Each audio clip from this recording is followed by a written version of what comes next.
At the edge of Delhi, in the city of Noida, the groundwork for India's economic future is being built. Vast blocks of electronics factories have sprung up there.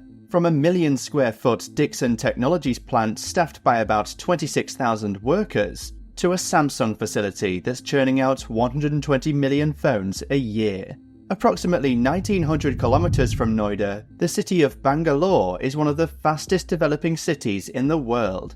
It is considered the pivot for high technology and heavy manufacturing-based industries. These new manufacturing hubs have led the country into a manufacturing powerhouse and an engine of global economic growth. India is the 5th largest economy.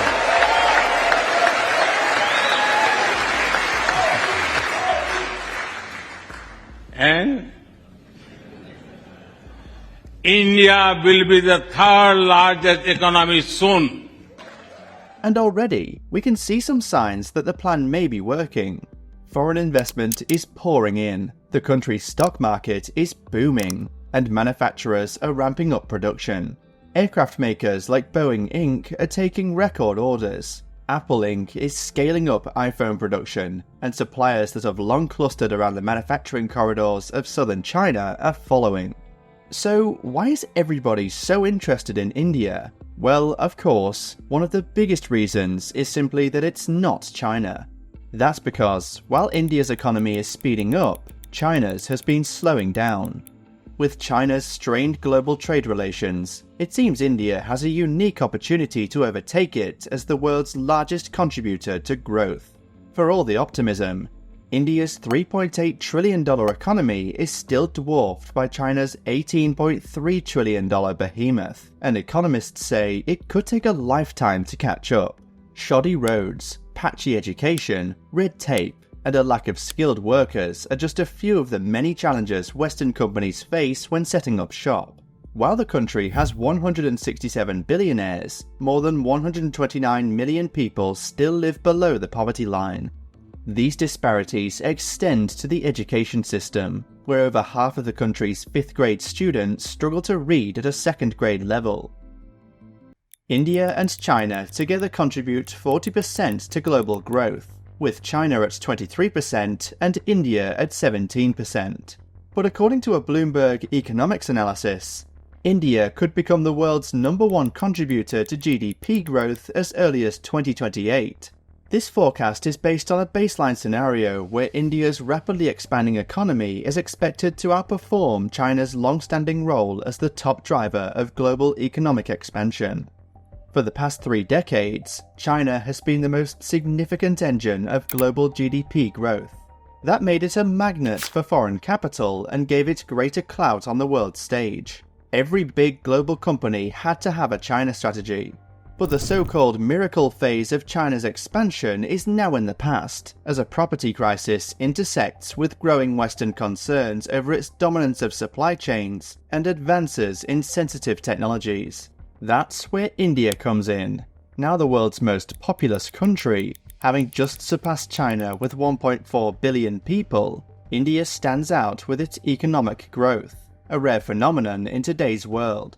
Meanwhile, China, like many developed economies, is grappling with an aging and shrinking population. The country is striving to make its economy more competitive, a shift that appeals to Western businesses looking to diversify away from China and tap into India's vast pool of affordable labour.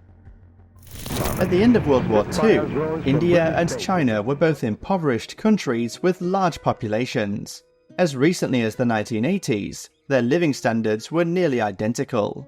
China's command and control system relied on state ownership of virtually all means of production, while India's model combined private ownership with government control over key industries.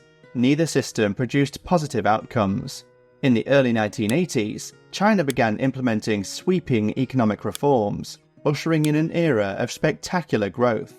India, prompted by a foreign exchange crisis, followed a decade later. But although the country's GDP growth accelerated, it never matched the rapid pace of China's economic rise. Today, India's per capita income is $2,700, compared to China's $12,970. On the surface, India holds significant advantages over other major economies. Its economic growth is primarily fueled by demand. Over the past decade, consumer behavior in India has undergone a remarkable transformation. With 1.4 billion people and numerous unmet needs, the country's growth is driven mainly by domestic consumption and investments. It's fascinating to see how attitudes towards spending have shifted from avoiding purchases altogether to focusing on avoiding unnecessary ones. The shift in mindset is a testament to the progress made in both economic conditions and consumer awareness. In 2023, India's consumer spending reached $2,142 billion, marking a 6.45% increase from the previous year. To put this into perspective, back in 2012, consumer spending was around $1,031 billion, which means it has nearly doubled in a decade. On the supply side story, by 2030, India's working-age population is expected to be 1.04 billion, with a dependency ratio to be the lowest in its history at 31.2%, contributing just under a quarter of the incremental global workforce.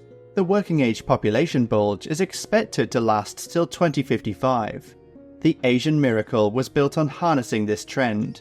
Japan entered this sweet spot in 1964. South Korea in 1967, and China in 1994.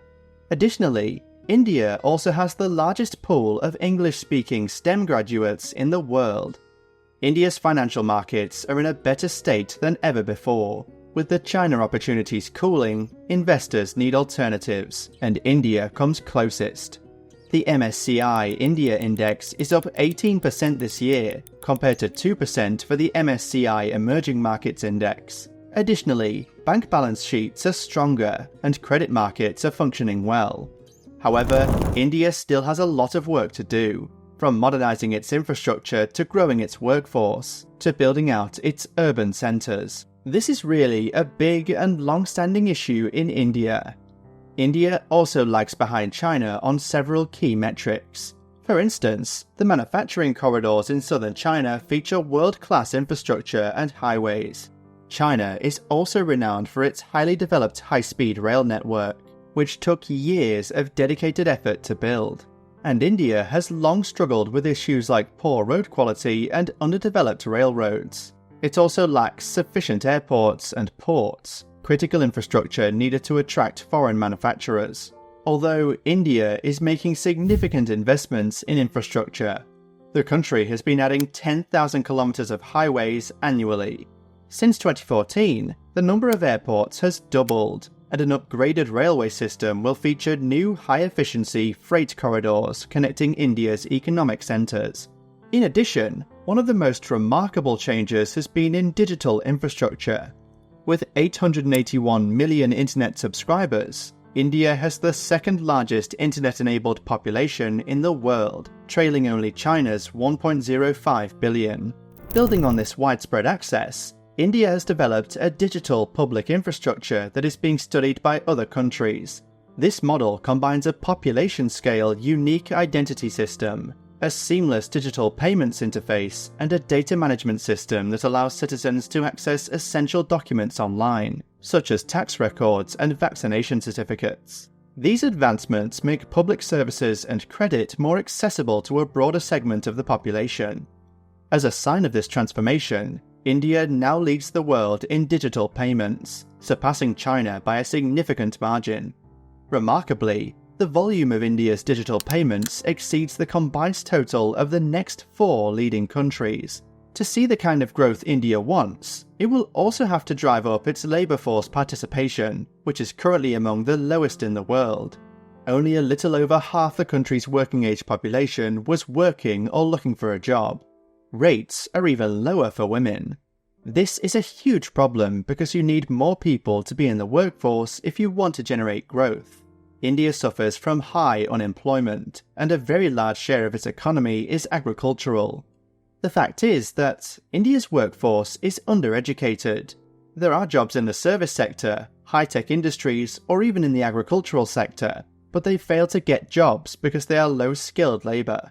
It seems like one of the broader goals for growing India's economy is to grow the country's middle class the same way China has been able to. The development of India's middle class is really linked inextricably with building out the manufacturing industry. And the reason for that is that manufacturing is one of the few sectors in an economy that is able to generate large numbers of jobs. And large numbers of jobs for people who have a little bit of education, but might not be working in technology companies. And these are the people that India kind of need to put to work in order to develop and boost the economic growth rate to a level that kind of puts it on track to overtake China. If they do manage to get more people into the labour force and amp up their manufacturing sector, they'll need to build out their cities. Just 36% of India's population live in cities versus over 64% of China's. This goes actually right to the quality infrastructure. It is not just highways and high-speed rail, but metro lines and improved inner-city highway links and things like this that are going to attract housing development. So, India still has a lot of catching up to do. Its $3.5 trillion economy is currently only about a fifth the size of China's.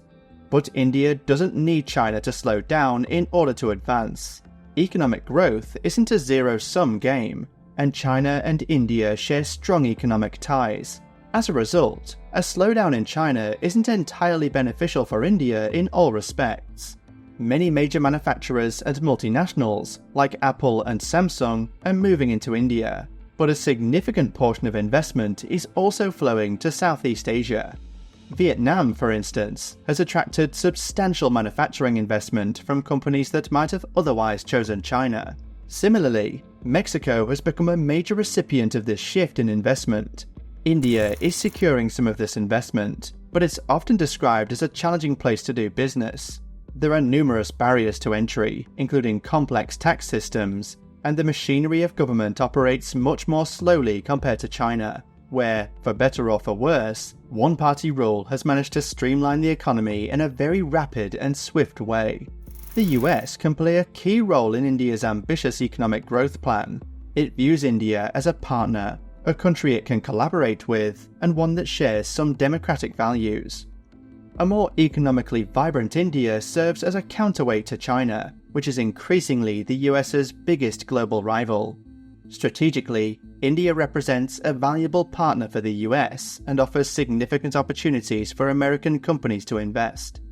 However, India's rapid economic expansion has downsides.